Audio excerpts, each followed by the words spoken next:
प्रशासनिक व्यवस्था में सुपर कॉप के रूप में चर्चित पूर्व आईपीएस अधिकारी शिवदीप लांडे अपनी हिंद बनाने के बाद पिछले 22 अप्रैल से संगठन को मजबूती प्रदान करने व युवाओं को जागृत करने के लिए यात्रा पर है।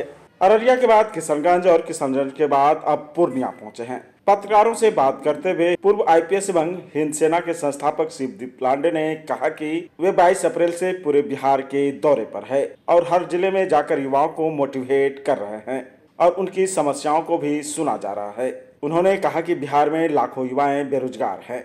यहाँ पर व्यापार का जो स्रोत होना चाहिए वो नहीं है, यहाँ पर इंडस्ट्री भी नहीं है, जिसके कारण बिहार के लोग पलायन कर रहे हैं।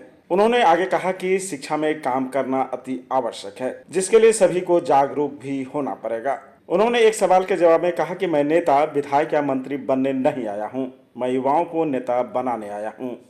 विगत 2 महीने में मैं तो बाकी क्षेत्र में घूमा था। रन फॉर सेल्फ और प्रोग्राम के अंतर्गत युवाओं के साथ दौड़ा, बाद में उस क्षेत्र के लोगों से मिला। लेकिन उस 2 महीने के बाद पार्टी फॉर्मेशन के बाद मैंने शुरुआत की अररिया से, और सीमांचल अररिया के बाद मैं कटिहार गया। कटिहार के बाद मैं किशनगंज था कल, और आज आपके यहाँ पूर्णिया में हूँ।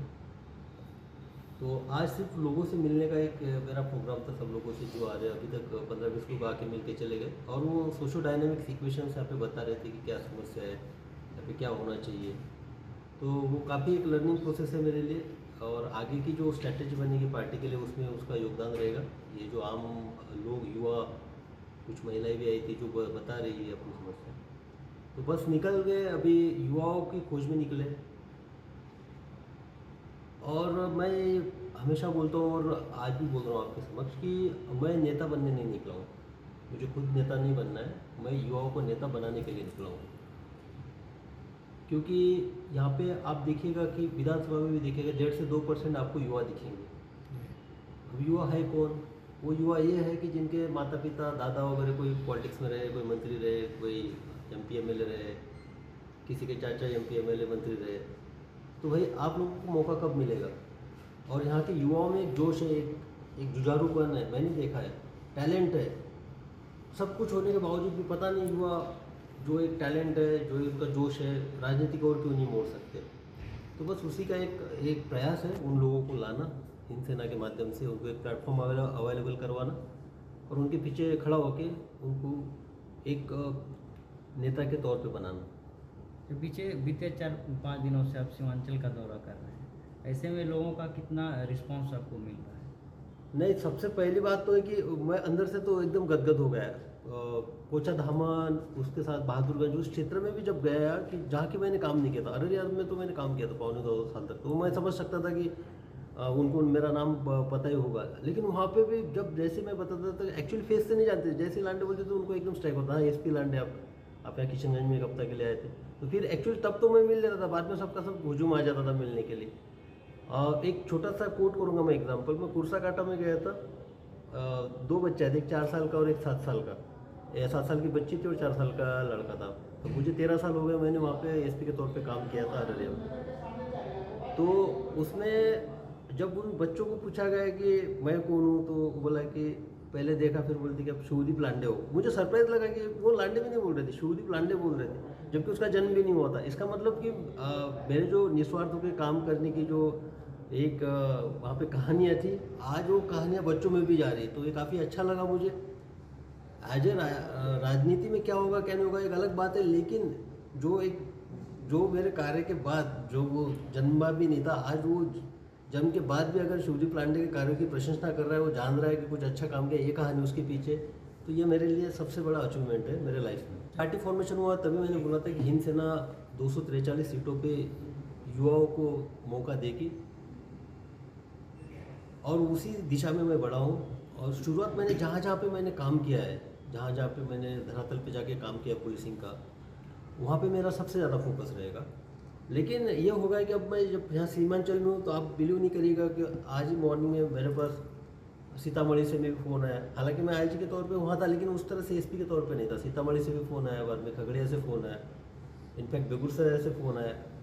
अब उनका था कि सर हमको आप एक बार सुन लीजिए, हमारा विजन सुन लीजिए, हमारे सांगठनिक कौशल्य को सुन लीजिए। यंगस्टर्स थे। मैंने बोला कि नहीं ठीक है, मैं अभी पटना में जब आऊँगा तो वहाँ पटना में मेरा ऑफिस है और ऑफिशियली मैं वो एड्रेस भी सबको बताऊंगा, तब सबको मैं मौका दूंगा, उनको सुनूंगा। सब लोग क्या बोलते हैं कि समाज में परिवर्तन आना चाहिए, समाज में बदलाव आना चाहिए, समाज के लिए किसी ने कुछ करना चाहिए, सिर्फ बोलते हैं। और जो त्याग की भावना होती है, वो त्याग करेगा कौन? पड़ोसी करेगा। त्याग कौन करेगा? सामने वाला करेगा। सब कुछ करेगा समाज के लिए, सामने वाला करेगा। तो आप क्या कर रहे हो भाई? तो यहाँ तो शुरुआत जो है मैंने सेवा छोड़ के की है। और आप सब लोग जानते हैं सरकारी नौकरी, अरे चपरासी की नौकरी नहीं छोड़ता आज कोई, हाँ, क्लर्क की नौकरी नहीं छोड़ता है। और मैं उस मुकाम पे था, पीक पे था, मेरा आईजी पे पद पे था।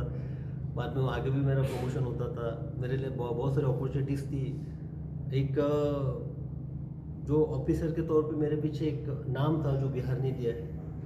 तो मैं कुछ छोड़ के आया हूँ तो सही मायने में ये है कि एक धरती का मेरे ऊपर कर्ज है, बिहार भूमि का मेरे ऊपर कर्ज है, जिसने मेरे नाम को एक आइडेंटिटी दी, वजूद दी, पहचान दी। आप लोगों का प्यार है, तो मैं आप लोगों को ऐसे आने वाले 10-20 साल में छोड़ के जा नहीं सकता हूँ। जो मेरे नज़र में लगता है कि सिचुएशन और भी वर्स्ट होने वाली है, तो बस एक कदम बढ़ाया है। क्योंकि 75 साल में धरातल पे जो मूलभूत सुविधाएं थी, बुनियादी जो सुविधाएं थी, बुनियादी जो जिन लोगों का हक था, वो वहाँ तक पहुँचा नहीं है। दूसरी बात मुझे ये दिखाई दी कि यहाँ का जो वोटर है सब वो हमको बोले कि, और मैंने देखा भी है सर्विस में भी लोगों को इलेक्शन भी कंडक्ट करते हुए देखा है मैंने, कि लोगों का जो वोटिंग का पैटर्न रहता है, वो वोटिंग के दिन पहले दिन तो रात तक ठीक रहते, लेकिन वोटिंग के दिन सब बोलते हैं कि वो जाके वहाँ जात पे अपना वोट करता है, धर्म पे अपना वोट करता है।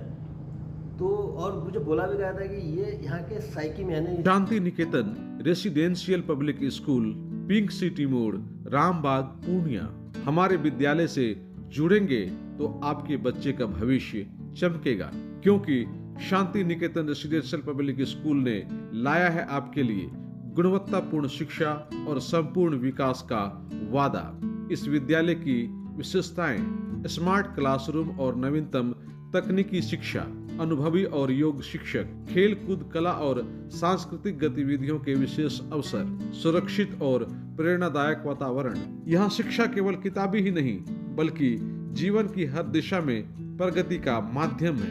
आधुनिक सुविधाओं के साथ साथ हम आपके बच्चों को उज्जवल भविष्य के लिए भी प्रतिबद्ध हैं। तो आज ही प्रवेश लेने के लिए संपर्क करें। Shanti Niketan residential public school, pink city मोड़, रामबाग, पूर्णिया। प्रिंसिपल सह निदेशक doctor Vinod Kumar. Contact number 79923 77955 9631 017186 9431 412529। अब आपको पटना, सिलीगुड़ी या बाहर इलाज के लिए जाने की कोई आवश्यकता नहीं, क्योंकि अब सीमांचल और कोसी जोन के मरीजों के लिए खुल गया एक सुपर स्पेशलिटी हॉस्पिटल।